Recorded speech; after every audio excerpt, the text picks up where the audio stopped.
Good afternoon, everyone. Can you hear me? I'm Caroline from Help University, and welcome to the Room to Infinity series. It's brought to you by Enterprise Asia Center for Entrepreneurship, which is a joint collaborative platform between Enterprise Asia and Help Uni. And we have today's topic, which is Fulfilling the Dream, American Liberal Education and the Future of Work. So I'm Caroline Ang from Help University. It's my pleasure to be the host for today's live session. And we have two cool-looking youths. They're smiling, see when I say cool-looking youths, and they're amazing speakers with a lot of knowledge and a breadth of information that they're going to share with you. On to my left, at my side is Dr. Lim Yukit and Professor William Borges, and they will be telling you why liberal education is more relevant today than ever before.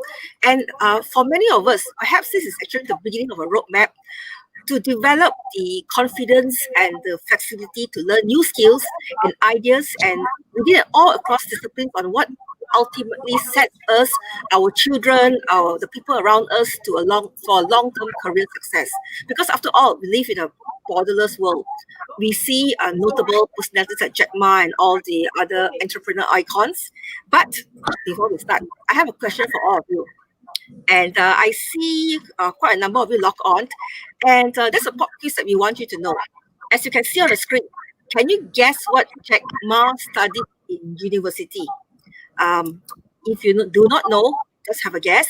If you know, share with us. And let's see if you can get it right or not, because we have our two gentlemen who will tell you more and get you excited for even more information.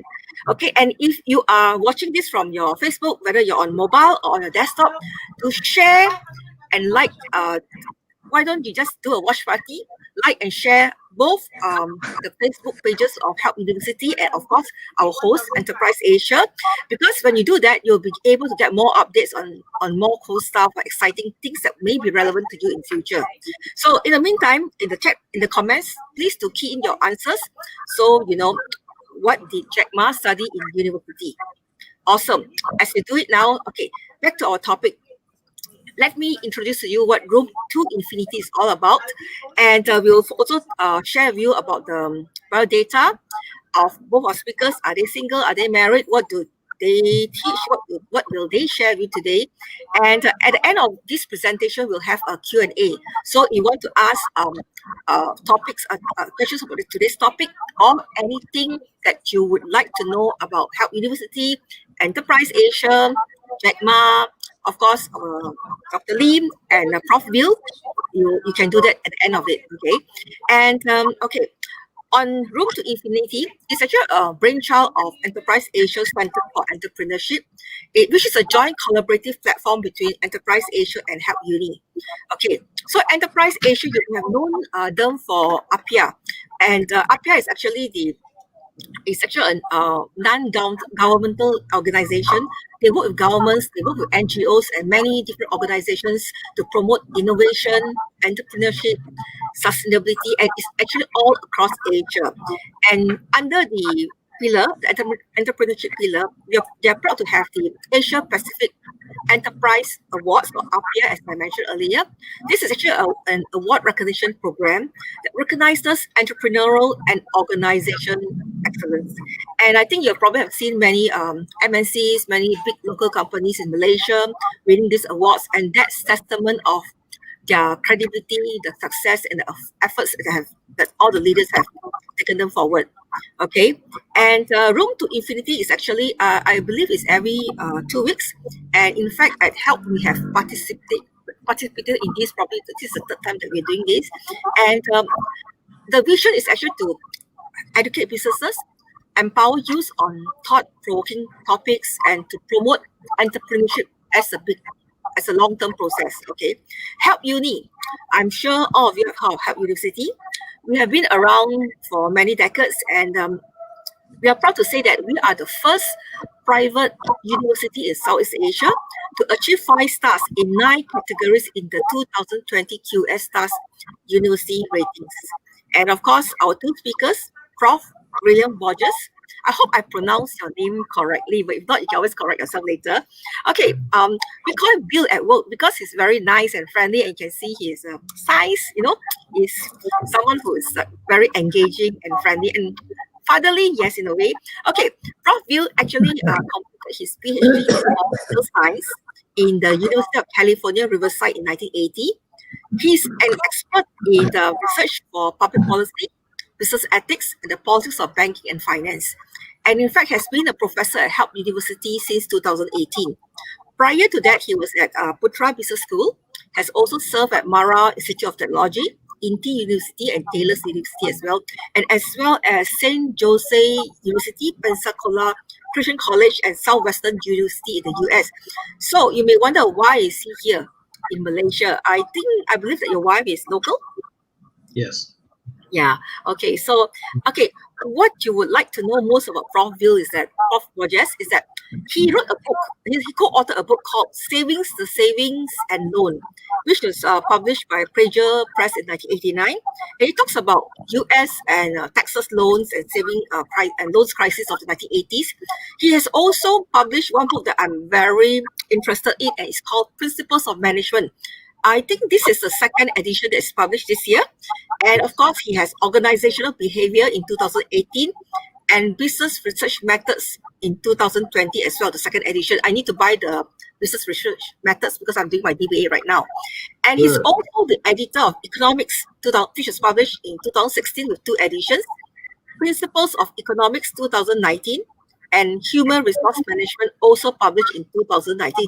With so much that he knows, such depth of experience and knowledge, I'm really fortunate to be in the same room or webinar as Prof. Borges. And of course, he has also done hundreds of columns and articles covering politics, law, finance, and business. And we, for those who actually follow Prof. Bill, his columns have been published in the LA Times, St. Joseph Mercury, St. Francisco Examiner, in Malaysia in the Age, Straits Times, The Sun, Accountants Today, and The Marketeer.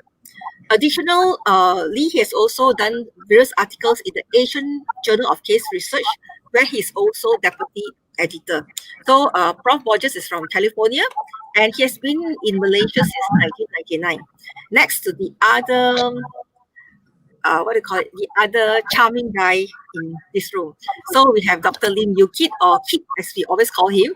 So Dr. Lim is actually the head of the Department of the American and Canadian Education in Help University.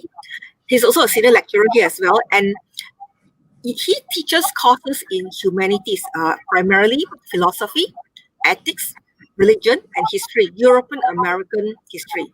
So over the last 15 years, he was in studying and teaching in US, and he returned to Malaysia 6 years ago in 2014.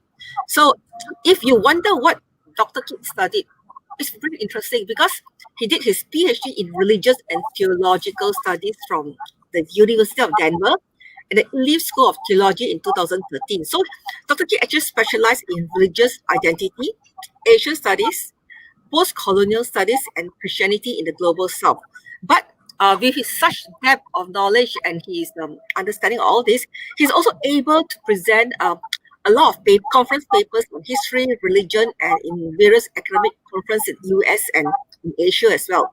He also writes a lot of articles, book reviews, and has also co-produced pieces on power, privilege, inter-religious dialogues, and the interaction between identity and religion in Malaysia. So back on today's topic, fulfilling the dream, American liberal education and the future of work. So now, how does it affect us? Imagine, what do Steve Jobs, Howard Schultz, and Jack Ma have in common? Of these 3 names, who do you know? And apart from being famous entrepreneurs, the fact is, none of them graduated with a business degree. Did you know that? Actually, in fact, all 3 of them studied the field of liberal arts. So, back to today's topic, what can a liberal education help us in today's challenging global economy? Things are so unpredictable today. And as bosses and CEOs, they stress the need to think outside the box. I would like to quote also one of my friends, Robert Yong.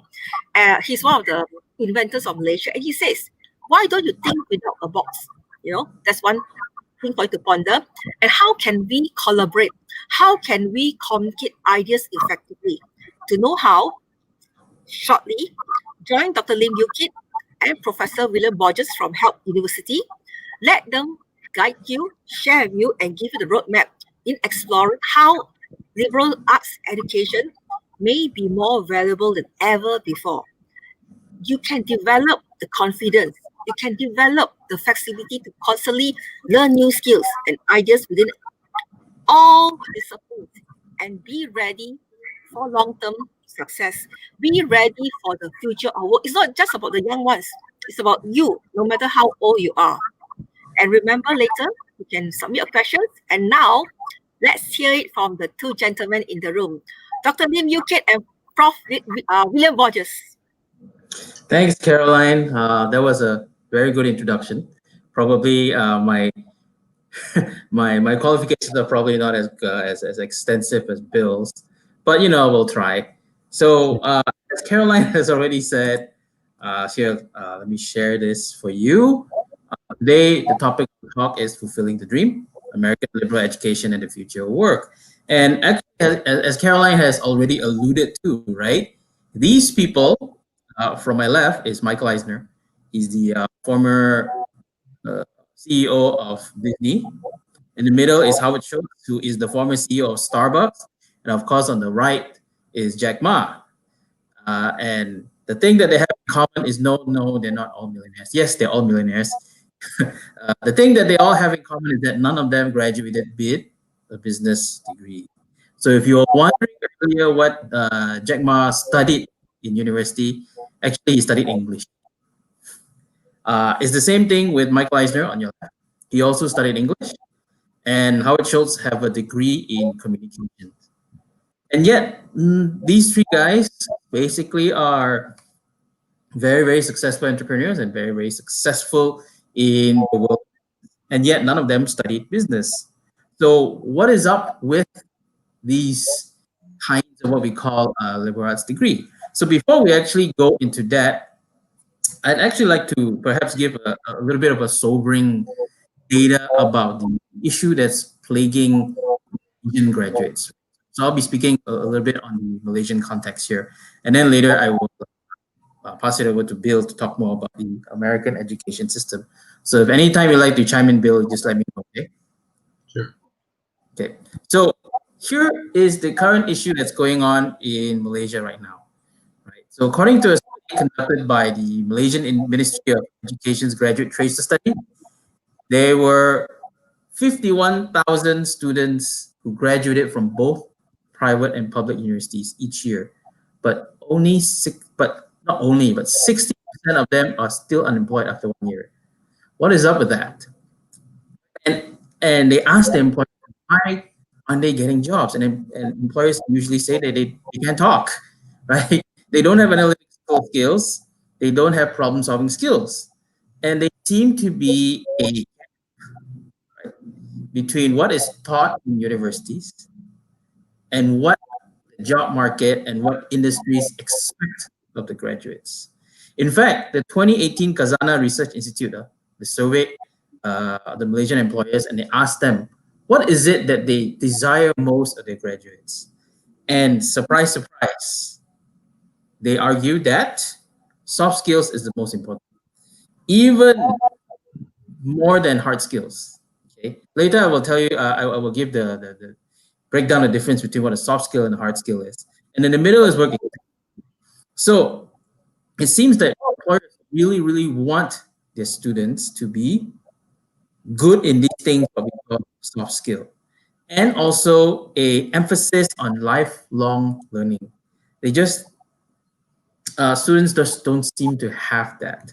I'm sure you've had these issues before among your students, right, Bill? Yes, very common. Yeah, so it's just sometimes students may be very, very technically gifted, but they lack soft skills. And this is what drives the high unemployment rates among graduates. So now, what is this thing called soft skills, and what is this thing called hard skills? Soft skill, we'll talk about hard skills first, right? Hard skills basically is what we would generally say quantifiable, measurable skills, right? It's a set of skills and abilities, measurable, and they form the necessary expertise for an individual to successfully do a job. So, for example, math, accounting, computer programming, language acquisition, those are all hard skills, right? And you see that a lot in universities in Malaysia. You train to be very, very good accountants. You train to be very, very good engineers. You train to be very, very good computer programmers. And there's actually nothing wrong with that, right? Because this is something that, as I've seen from the previous, if you've seen from the previous slides, that hard skills is also important. But what exactly are soft skills? Soft skills are these sort of a little bit more nebulous in the sense that it cannot be measured. Right? Moss and Tilly argued that soft skills are skills, abilities, and traits that pertain to personality, attitude, and behavior rather than physical knowledge. So soft skills basically implies things that cannot be measured, such as creative thinking, how flexible you are when it comes to working, how well you work as a team. Do the student possess empathy on things, and how one communicates? Okay, now this sounds rather mundane, so to speak, right? But in the classroom, the question has always been, well, how do you measure these kinds of things, and how do you teach a student to acquire these skills? And for us, right, at least for me, as Caroline has already introduced, I come from a line in which many people, when I came back from Malaysia, would scratch their head and they ask, "What did you study in university?" And I said, "I studied history and religion." And they'd be like, "Huh? Why?" Because the first thing they are going to ask is, "Well, does this make any money?" Well, I think that being aside, right, the things that I study, while I'm not being a religious scholar, so to speak, the skills that I acquire from these classes that I take, humanities classes, basically gave me skills to do the things and what people call soft skills, and I learned that through what today people call the liberal arts education, right? Which really provides a solid foundation in knowledge, high order thinking skills, and ability to deal effectively with complexity and ambiguity. The thing is, most people don't like uncertainty. Right? Liberal arts, my education, I believe, at the very least, teaches me to hold ambiguity and to be comfortable with the uncomfortableness of no answers, so to speak, and to basically think outside the box, as Carolina says, right? And so a liberal education really is a series of, especially in a university setting, a series of curriculum that provides broad exposure to multiple disciplines and ways of knowing, along with more in-depth study in one or more fields. And typically in the U.S. liberal structure, U.S. education structure, is that you have 4 years. You're either a freshman, sophomore, junior, senior. Most year 1, year 2, year 3, year 4, right? So it is your freshman and the sophomore year is where you basically take most of what we call these liberal arts, liberal education.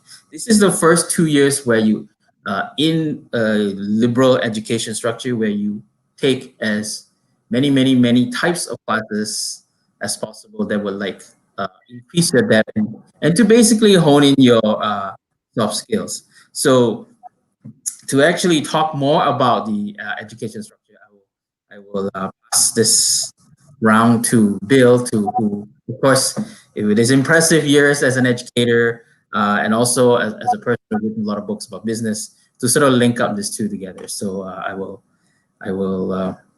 over to you, Bill. Okay, well, thank you, Kit. Thank you all for tuning in, and it's great to be able to have this opportunity to discuss these things that really are important to all of us. With or without a pandemic, we've got to have a good, solid working economy anywhere we are. By the way, the only reason I have the kind of credentials Kit was referring to is because I'm a lot older than him. I'm a baby boomer, and it's been just a joy to work here, and to be able to work with the students who are going to become the people that so many of our viewers today are employing. And one of the problems that we have, and this is a much bigger issue in Asia than it is in the West, and it's one that I think that leaders, educationists, and others are trying to work around, is that students are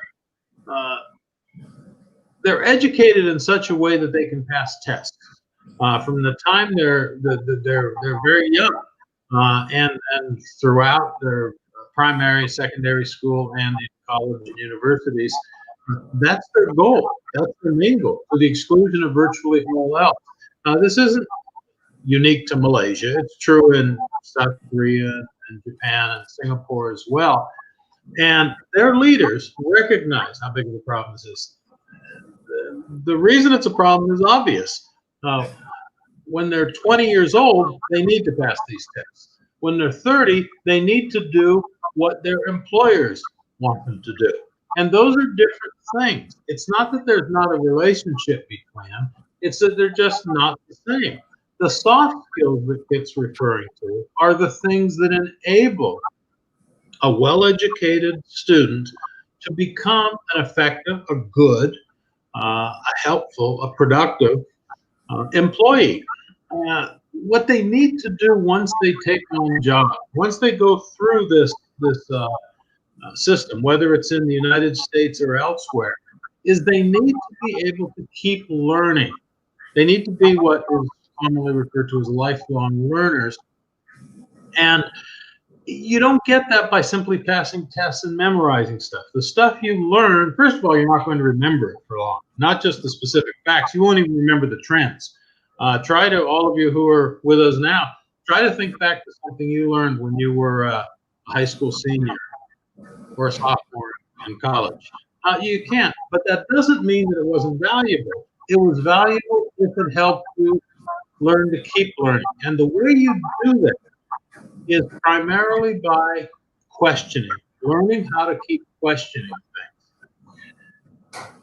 We get a student who comes out of our program, and what is it that he's expected to do? Goes to work for, say, Shell, Sime Darby, or a smaller business. And what is it they want?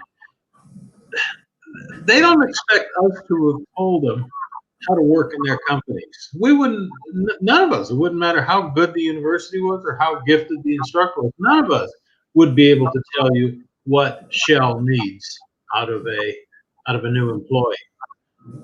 But what they need is someone who can learn quickly, who can adapt, who can communicate, who can work as a team member, and who can especially ask good questions.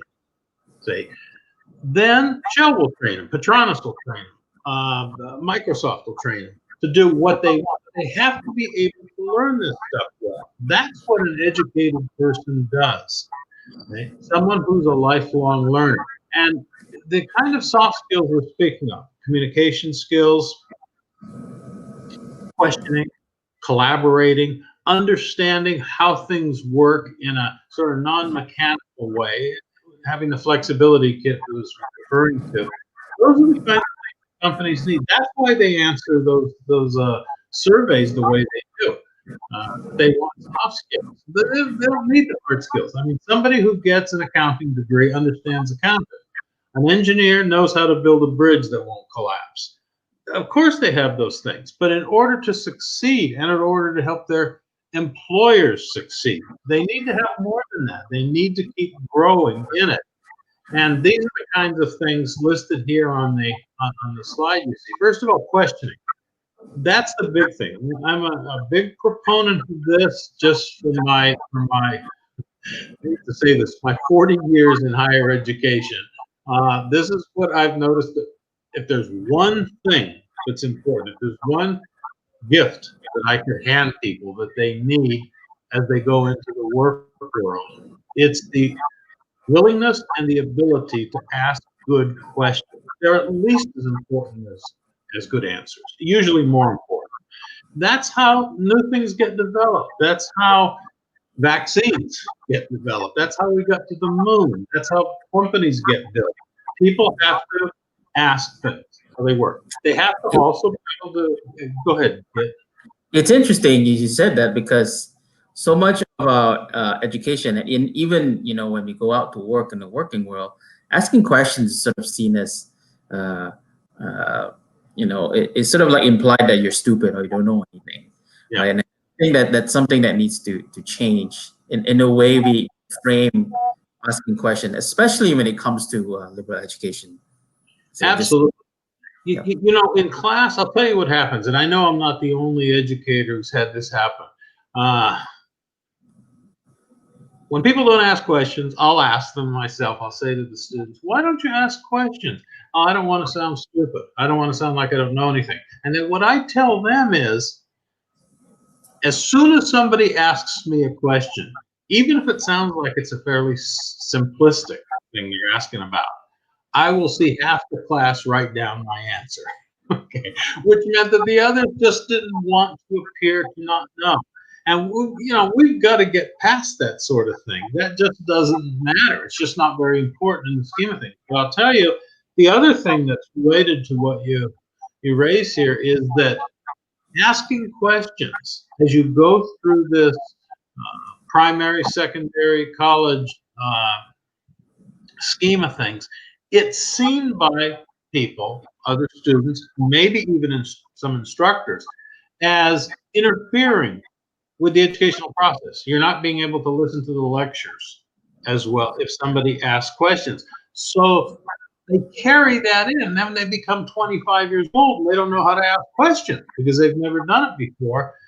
And it's ruinous. It's something that then companies have to give, as I'm sure many of our viewers have done. They have to give sessions on how to learn, something they should have known when they were 15 or 18. They should have been inured to this kind of thing. Being able to communicate, to talk with each other, not just in a general social way, which is important too, but be able to communicate ideas. And here's the big one, being able to listen, not just to hear it and be polite to hear it, but to actually listen becomes very important. The majors that are mentioned here, it's not that they're not important. They are. We need people who can do these hard skill things, specific things.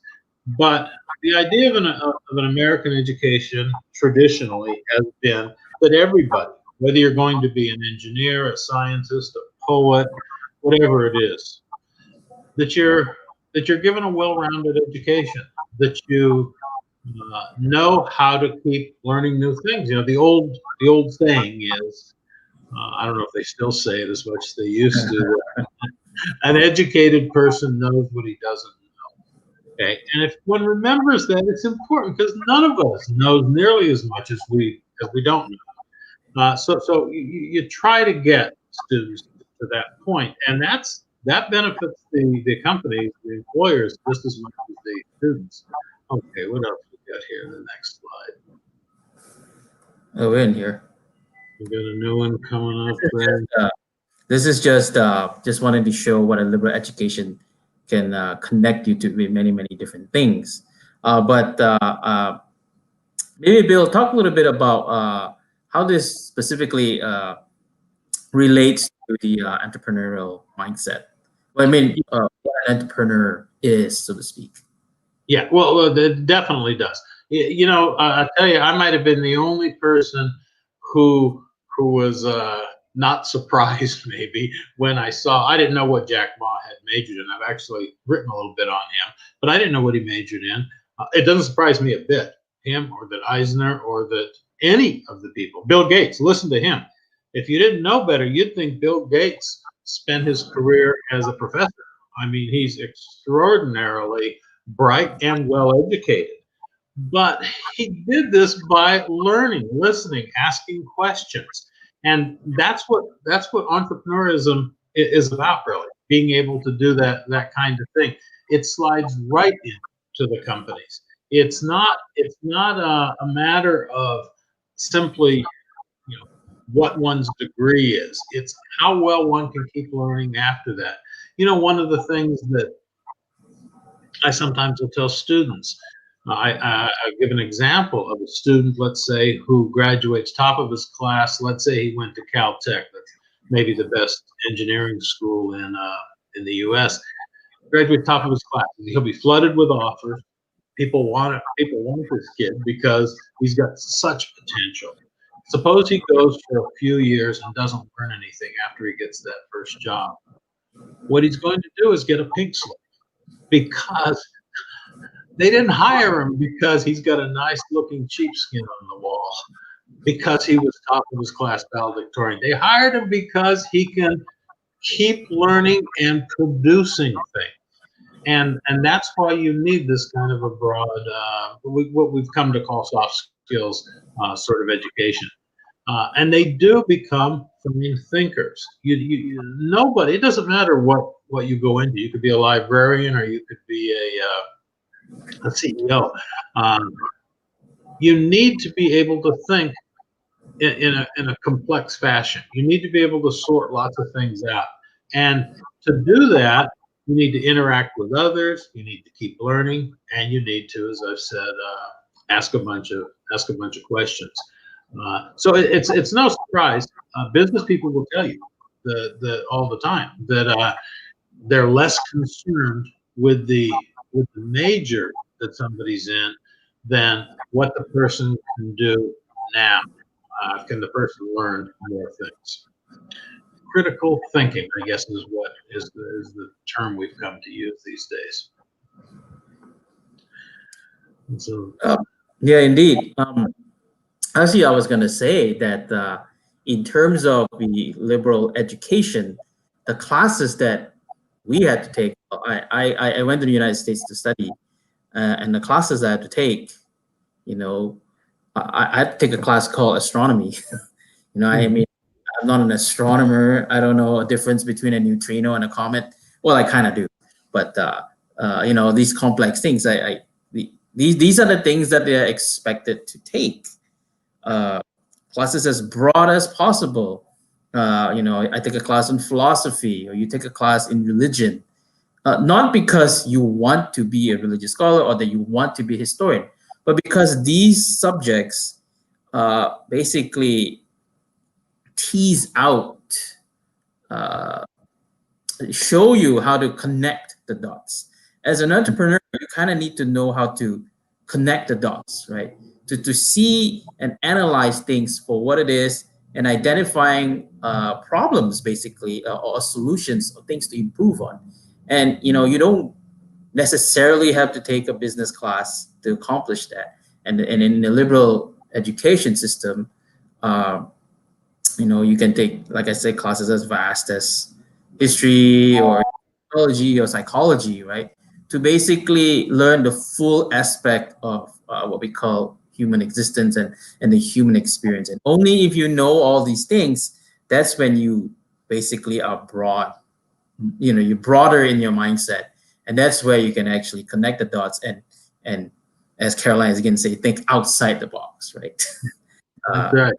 Why Jack Ma major. That's right. Yeah. Well, you know what's interesting is that you mentioned one of the courses that I always tell students that if they can, they should take, and that's philosophy. And what a good philosophy instructor will always tell you is, you don't need to learn the philosophy. You need to become a philosopher.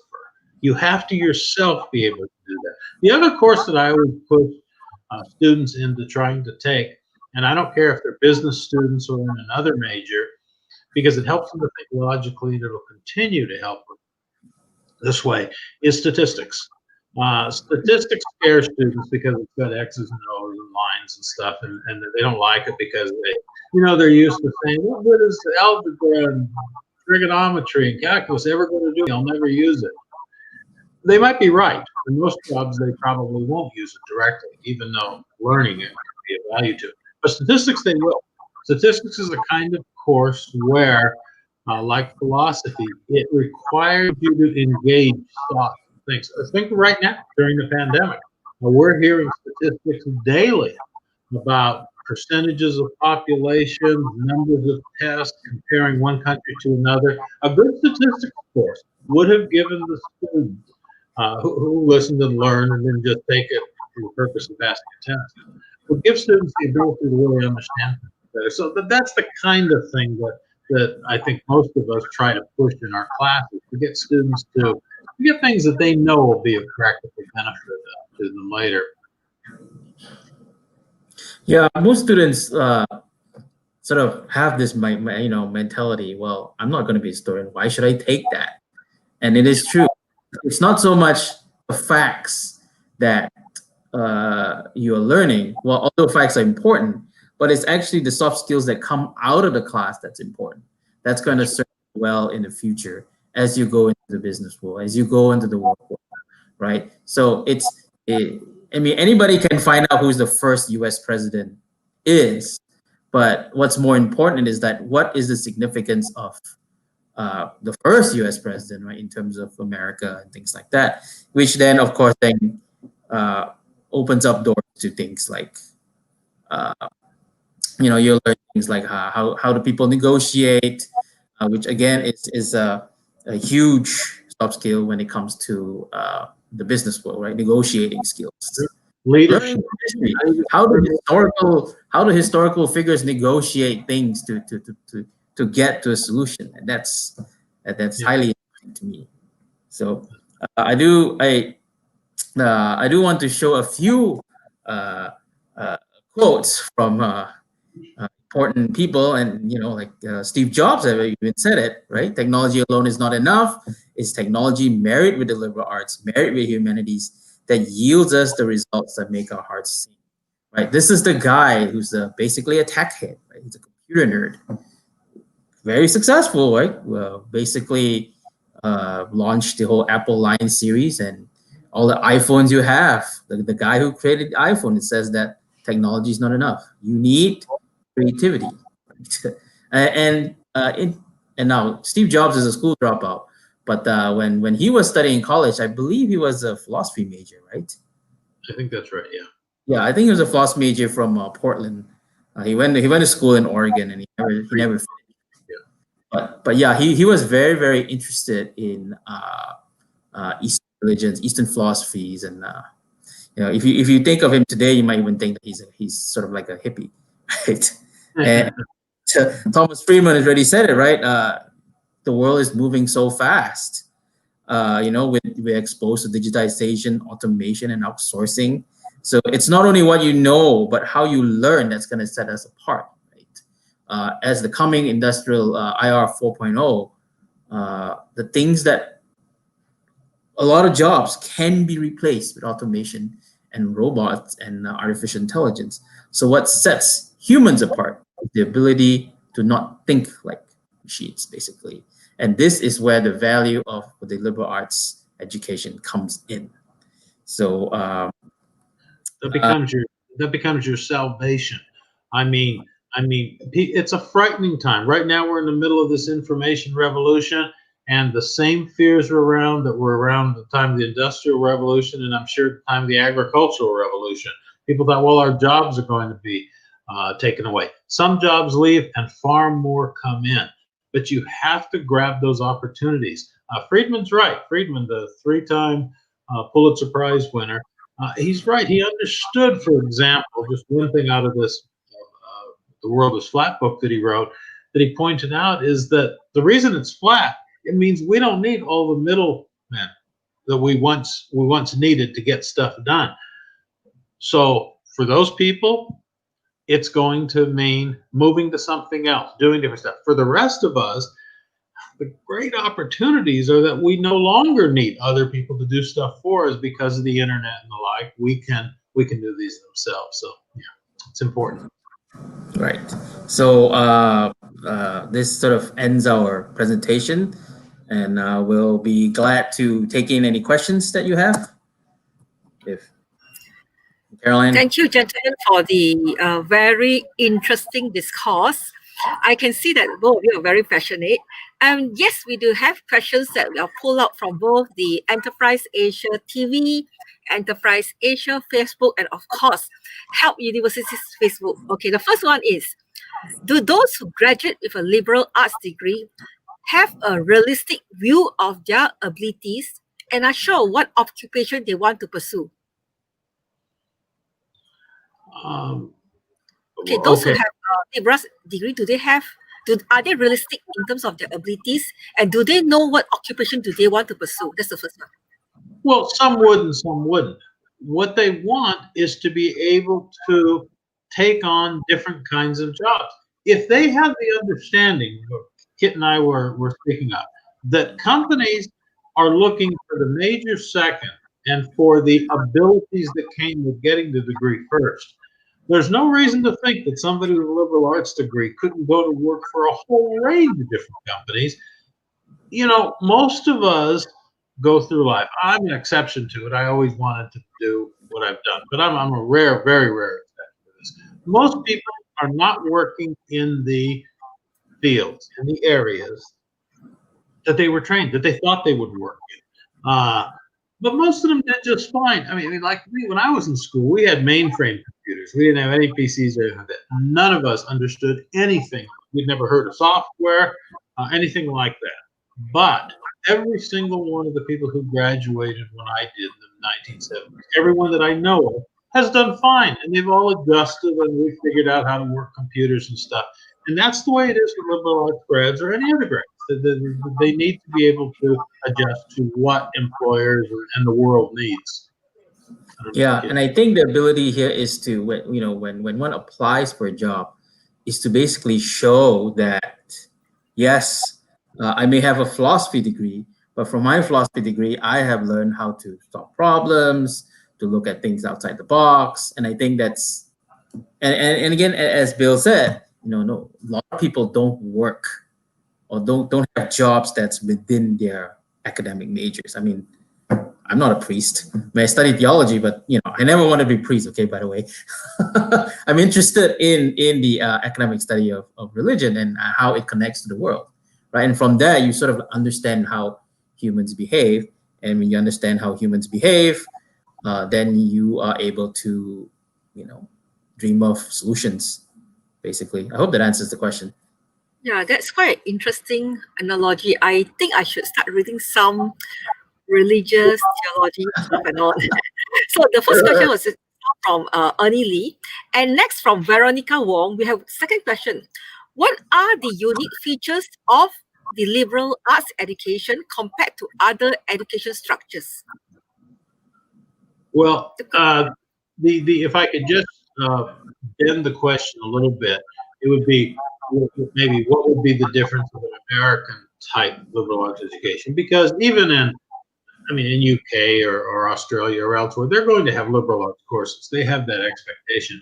The main thing that I think would distinguish, say, an American degree from most others is the very definite, unswerving demand that you have to have about half of your degree or more devoted to those kinds of courses.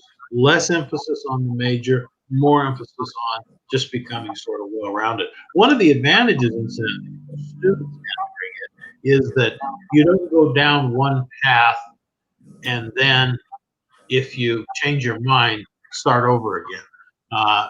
Those first 2 years, like in Kit's chart graph showed,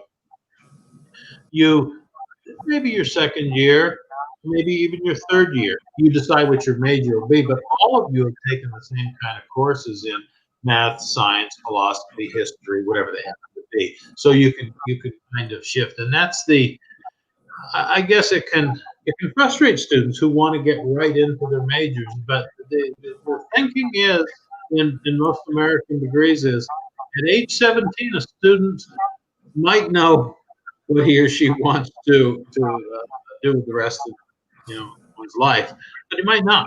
And you need to take these kind of courses. You meet different students, your role model or seniors. You talk to professors, you talk to speakers at seminars and you get an idea. And you might have a world out there, an occupation waiting for you that you never really considered.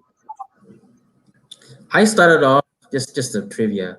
I started off as an engineering major because I thought this is what guys are supposed to do, right? I was horrible at it. And then I because of the liberal arts system, you are allowed to take classes that are outside your majors, which I guess, forms the core difference between what the question is asking, right? What's so different about it is that you have the word liberal, right? You're free to take courses, whatever you want. And so the next semester I took a class called, what is it? Music. Like, I'm not a music major, right? But I took music and I loved it. I took history and I fell in love with it. Right? And that's how I sort of started my journey. And so that's, in a sense, this is the unique features of the American style liberal arts education, that you're allowed the freedom to choose whatever you want to take. I mean, if you go to US University, there are 1-credit classes I took a class called golfing. It's 1 credit. And I spent the entire semester learning how to, in a driving range, right? Things like that. It's just fascinating for me.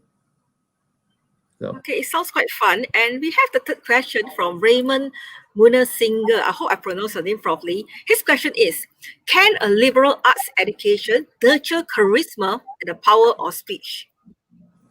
Well, you see, he's a real charismatic person there, see?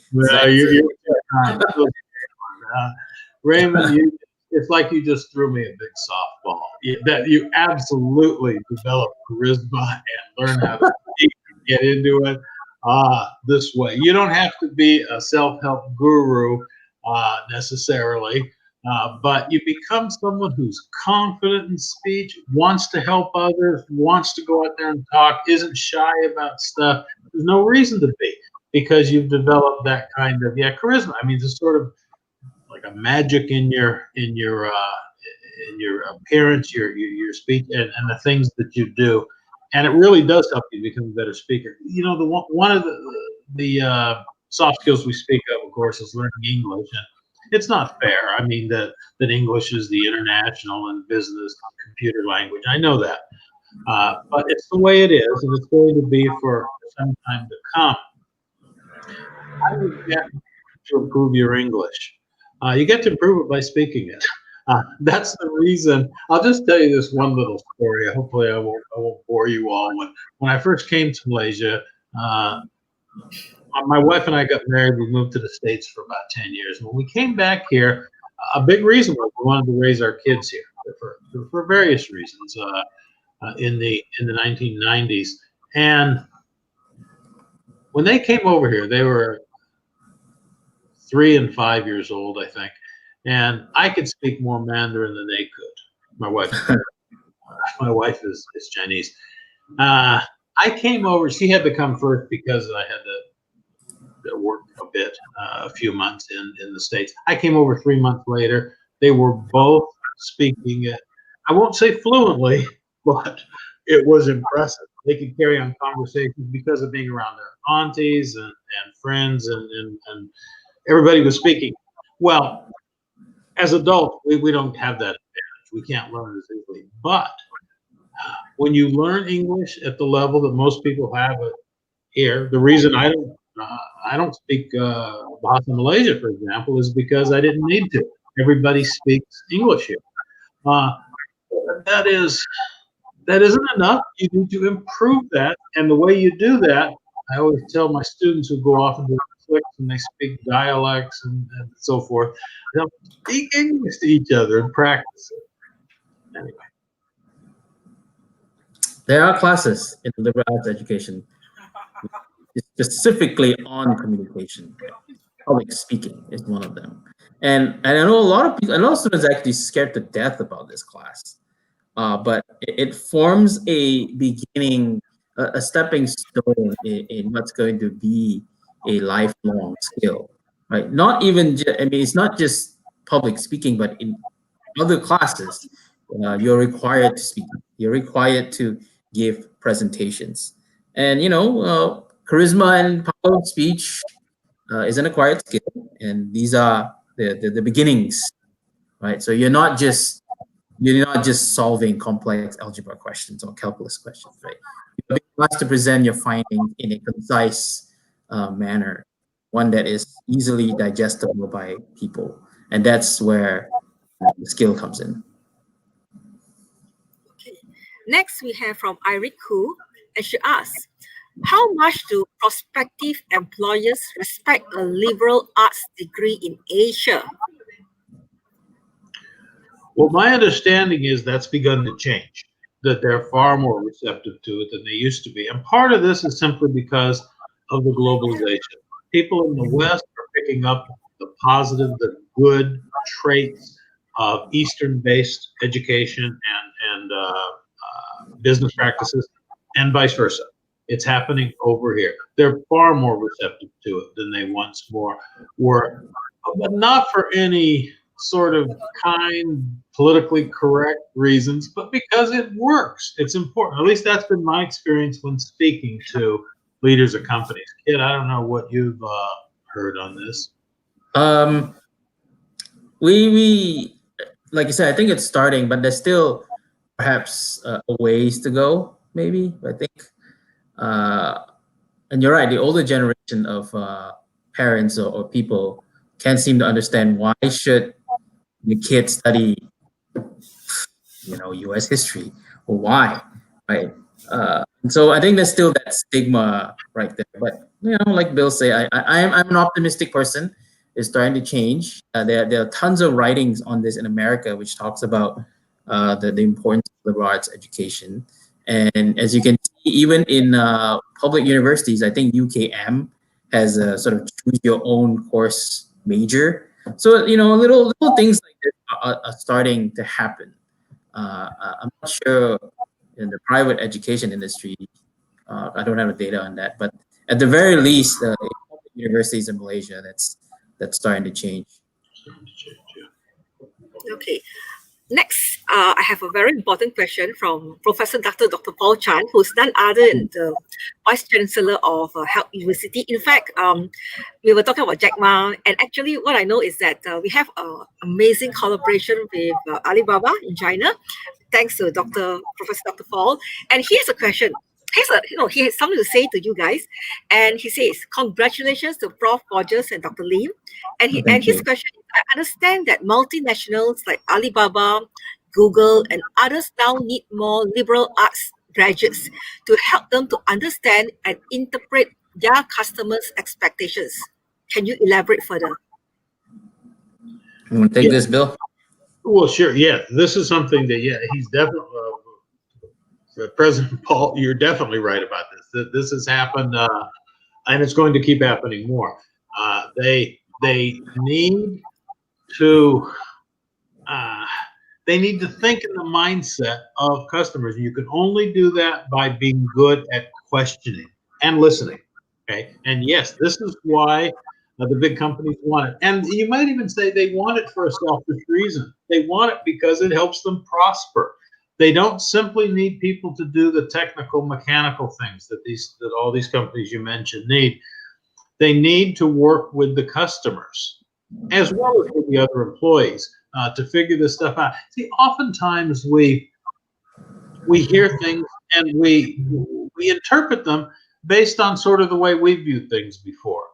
But you're not going to get the opportunity to find out how others view it unless you listen, unless you talk to them about it. And this is why so many of us, that's why they say as you get older, you tend to get wiser. It's because you've heard so much more, you just get old. But you don't have to wait till you're old to sort of understand these things. Jack Ma in particular is good at this. He's a fascinating individual. He's, all these guys we mentioned were, but he and Steve Jobs actually were the two who, if I had to hold up models for how to relate the connection, how to visualize the good connection between education on the one hand and succeeding in a company on the other. Those are the two who had the kind of vision that was needed. And Jack Ma, I mean, doing it in China, far more difficult than it would be to do the kinds of things he did in the West. To set up the kind of platforms that he did was just an amazing thing, but it was because he asked the right questions. Okay. Anything else from Dr. Lim on this topic? If not, I'll move on to the next question from William Ng, who is the president of Enterprise Asia, our host for today. He asks, a lot of parents still prefer to enroll their children into business or STEM faculties or the type of education because the perceived employability. So how do you convince them otherwise? Yeah. This is something that's made more difficult by the emphasis on STEM, but the two are not mutually exclusive. We do need far more people who understand science and math and engineering. There's no question about this.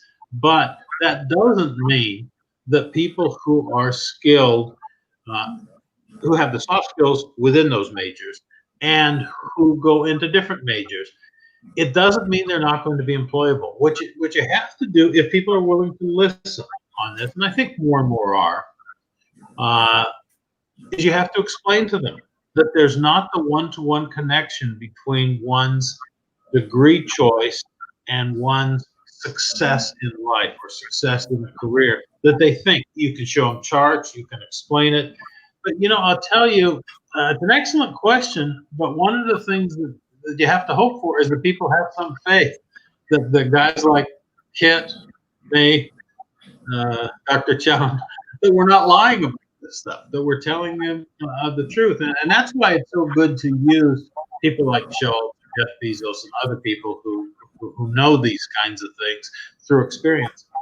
You just have to keep plugging away. It is changing. I've definitely seen a change in the mindset of many people. I've talked to many parents over the years and tried to explain this, and I've seen a bit of a loosening of it. But you got to remember that 1986, when HELP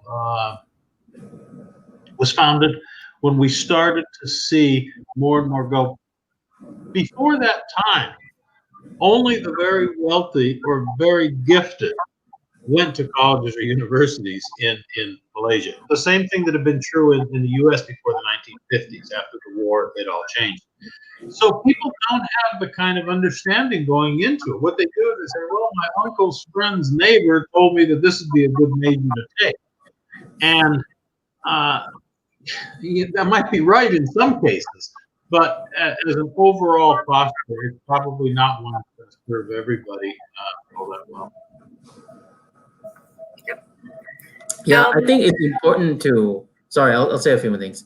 I think it's important to distinguish that, like Bill said, STEM doesn't mean that it's not so much that it's STEM only, but STEM is important. It's the types of skills that you learn from this liberal arts system, which is going to basically form the background that's going to make your STEM disciplines to be even more successful in that sense. And so just as a caveat, right? We're not saying that STEM degrees are useless degrees. It's that yes, it gets us somewhere, but a liberal arts education is a lifelong thing, which eventually employees having that extra skill would take them far. It may not be immediate, like say a STEM degree holder, right? Because if you come out from a STEM degree, you might get hired in Google and you get paid a lot.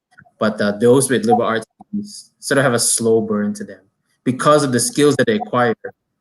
In time, they might even make more than a STEM degree holder. Anything else?